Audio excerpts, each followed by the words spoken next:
বাংলাদেশের ইতিহাসে সবচেয়ে কলঙ্কজনক যে হত্যাকাণ্ড 2009 সালে বিডিআরের 57 জন সেনা কর্মকর্তাকে এবং সর্বমোট প্রায় 72 জন কর্মকর্তা এবং কর্মচারী সহ হত্যা করা হয়।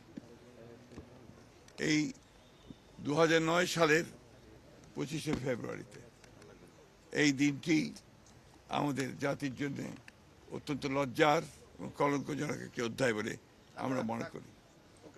আমরা আজকে তাই এসেছিলাম এখানে বাংলাদেশ জাতীয়তাবাদী দলের পক্ষ থেকে আমাদের চেয়ারম্যান জনাব তারেক রহমান এবং আমাদের দলের পক্ষ থেকে আজকে এখানে এই শহীদদের প্রতি, যারা সেদিন শহীদ হয়েছিলেন তাদের প্রতি শ্রদ্ধা নিবেদন করতে এবং তাদের আত্মার মাগফিরাত কামনা করতে।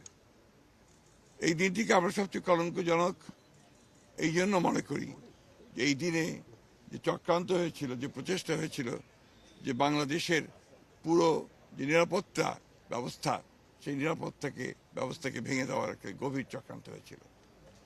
57 জন সেনা কর্মকর্তাকে হত্যা করে বাংলাদেশ সেনাবাহিনীর যে মনোবল এবং একই সঙ্গে বাংলাদেশের যে মনোবল সেটাকে ভেঙে দেওয়ার জন্য একটা গভীর চক্রান্ত হয়েছিল।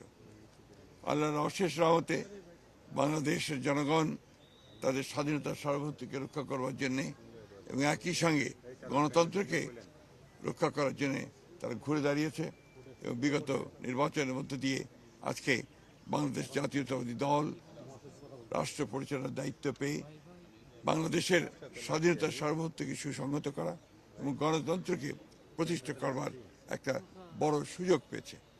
আমরা বিশ্বাস করি যে বাংলাদেশ জাতীয়তাবাদী দল অতীতের মতো একইভাবে তার যে মূল লক্ষ্য বাংলাদেশকে একটা গণতান্ত্রিক রাষ্ট্রে পরিণত করা এবং একই সঙ্গে স্বাধীনতা সার্বভৌমত্বকে পুরোপুরিভাবে সংহত করা এবং এই জঘন্য হত্যাকাণ্ডের একটা নিরপেক্ষ একটা তদন্ত করে দায়ী ব্যক্তিদের এবং শক্তিদেরকে আপনার আইনের আওতায় নিয়ে আসা এবং তাদের শাস্তিকে নিশ্চিত করা।